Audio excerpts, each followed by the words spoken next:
여기까지 얘기를 좀 하고요. 다음 이슈로 시간이 얼마 남지는 않았습니다만 네네.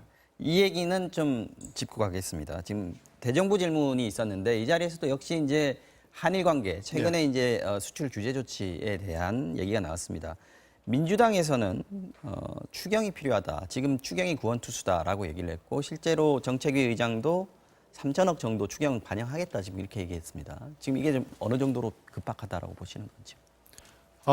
일단 이거부터 정리를 해야 되겠습니다. 지금 제가 요즘에 국회 돌아가는 것을 보면 어제 산자위에서도 네. 일각에서 지금 아베의 이러한 대한국 수출 규제, 참 엉터리 수출 규제 조치가 우리 정부가 우리 국가가 초래한 것이다라는 그런 뉘앙스의 얘기를 합니다. 저는 이것을 정말 비분간계 안 할 수 없습니다. 한번 따져보십시오. 이명박 대통령 임기 말 때에 일제징용, 강제징용 노동자들이 억울하게 피해를 입었으니까 그 배상을 해줘야 된다는 1차 대법원 판결이 있었습니다. 네. 이 문재인 정부 때 처음으로 있었던 것이 아니고 이명박 정부 때 있었어요.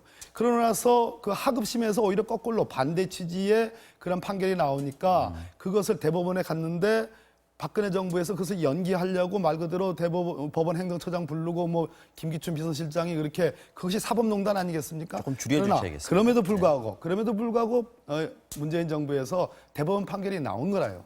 그 순서가 그렇게 되는데 결국 일본에서 그 판결을 지키기 어렵다, 지킬 수가 없다라고 지금 표면적으로 그렇게 얘기를 하는 겁니다.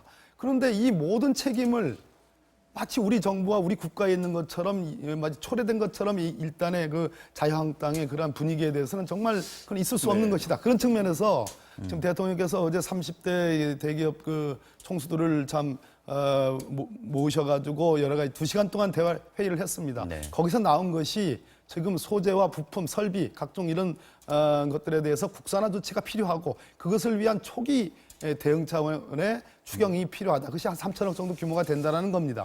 그것에 대해서 초당적인 협력을 지금 부탁을 드리는 거고요. 네, 물론 이제 말씀 듣고 마무리를 하겠습니다. 이 문제는 정말 초당적으로 이건 국가적인 위기 상황이기 때문에 초당적으로 정말 힘을 합쳐야 됩니다. 그래서 황교안 대표도 뭐 초당적인 힘을 합치겠다고 분명히 얘기를 했고요. 그런데 이 문제는 이제 결국은 그 정부가 지금 그 외교 정책으로 일단 그 풀어야 될 그런 문제입니다. 그동안에 이제 지난번 그 G20 정상회의에서도 문재인 대통령과 아베 그 총리가 정상회담조차 못하지 않았습니까? 이런 어쨌든 간에 정부는 무한 책임을 지는 거예요, 대통령이. 그렇기 때문에 이런 사태가 초래된 것에 대해서 왜 이렇게 됐는가에 대해서 자성을 해야 되고, 그 다음에 지금 이제 이 모든 것이 결국은 그 한일 관계가 경색됨으로써 이런 파국이 왔는데요. 이것을 지금 와서 추경 3천억을 가지고 무슨 부품 국산화를 하겠다. 지금 당장의 재고가 지금 2개월밖에 안 남았는데 언제 이걸 국산화하겠다는 겁니다. 그래서 그러한 물론 그런 부분은 필요하겠지만은 당장 이러한 부분을 어떻게 풀 수 있는가에 대해서 대통령이 나서야 됩니다. 알겠습니다. 지금 외교부 장관이 아프리카 지금 출장 갈 때입니까? 그럴 때 아니에요. 그래서 물밑에서 협상을 통해서 이 문제를 빨리 풀어서 기업의 그런 부담을 줄여야 됩니다. 알겠습니다. 우리 경제를 살려야 됩니다. 네, 시간이 많이 지났습니다. 오늘 정치와우 정령 여기까지만 하겠습니다. 박범계 더불어민주당 의원, 윤영석 자유한국당 의원 두 분과 함께했습니다. 네, 오늘도 고맙습니다. 고맙습니다. 네. 감사합니다. 네. 네.